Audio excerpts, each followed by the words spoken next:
അത് അനുച്ഛേദം 27. ഇനി അനുച്ഛേദം 28 വന്നാൽ 3 ഭാഗിച്ചിട്ടുണ്ട്.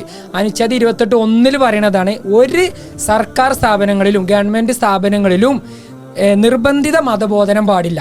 1 അനുച്ഛേദം 28 അതേ അനുച്ഛേദം 28 എന്താ പറയണെന്ന് വെച്ചാൽ, ഗവൺമെന്റിന്റെ നിയന്ത്രണങ്ങളിലുള്ള അല്ലെങ്കിൽ ഗവൺമെന്റ് അധികാരം കൈയാളുന്ന സ്ഥാപനങ്ങൾ, എന്നാൽ അതിൽ ഇപ്പൊ ചില പ്രത്യേക മതവിഭാഗങ്ങൾ ആവശ്യപ്പെടുകയാണ്, മതബോധനം ആവശ്യമുണ്ട് എന്ന് പറയുന്ന സ്ഥാപനങ്ങൾ മതബോധനം പഠിപ്പിക്കാൻ അവകാശമുണ്ട്. അതാണ് ഇപ്പോൾ നമ്മൾ കാണുന്ന മുസ്ലിം ട്രസ്റ്റുകളുടെ ഒക്കെ കീഴിലുള്ള മതബോധനം പഠിപ്പിക്കുന്ന സ്ഥാപനങ്ങൾ. ഇപ്പോൾ ഹിന്ദു മതം എടുത്തു കഴിഞ്ഞാൽ അതിലുണ്ട്, പിന്നെ ട്രസ്റ്റിന്റെ കീഴിലുള്ള സ്ഥാപനങ്ങളുണ്ട്. ഇനിയിപ്പോ ക്രിസ്ത്യൻ എടുത്തു കഴിഞ്ഞാലും ഉണ്ട് ട്രസ്റ്റിന് കീഴിൽ. അതായത് അതിനുള്ള അവകാശം ഭരണഘടന കൊടുക്കണോണ്ടാണത്. അതുകൊണ്ടാണ് അങ്ങനെ പഠിപ്പിക്കാൻ പറ്റുന്നത്. അതേപോലെ അനുച്ഛേദം 28(3) അതോടുകൂടി തീരെയാണ്, മതവുമായി ബന്ധപ്പെട്ടുള്ള കാര്യം അവിടെ പറഞ്ഞ് തീരെയാണ്.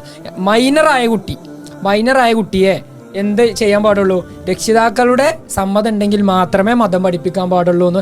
ഇത്രത്തോളം വിശാലമായ ഒരു ഭരണഘടന ഉള്ള ഈ ഒരു രാജ്യത്താണ് നമ്മൾ എന്ത് ചെയ്യണത്, ഈ മതത്തിന്റെ പേരും പറയും. ഇപ്പൊ നമ്മൾ കഴിഞ്ഞ വർഷങ്ങളിലൊക്കെ കണ്ട് കർണാടകയിലാണ് ഹിജാബ് ഇട്ടിന്റെ പേരിൽ കുട്ടികൾ തമ്മിൽ, അതായത് പഠിക്കുന്ന വിദ്യാർത്ഥികളിൽ പോലും വർഗീയത കലർന്നൊരു കാലം. ഭയങ്കര അപകടം.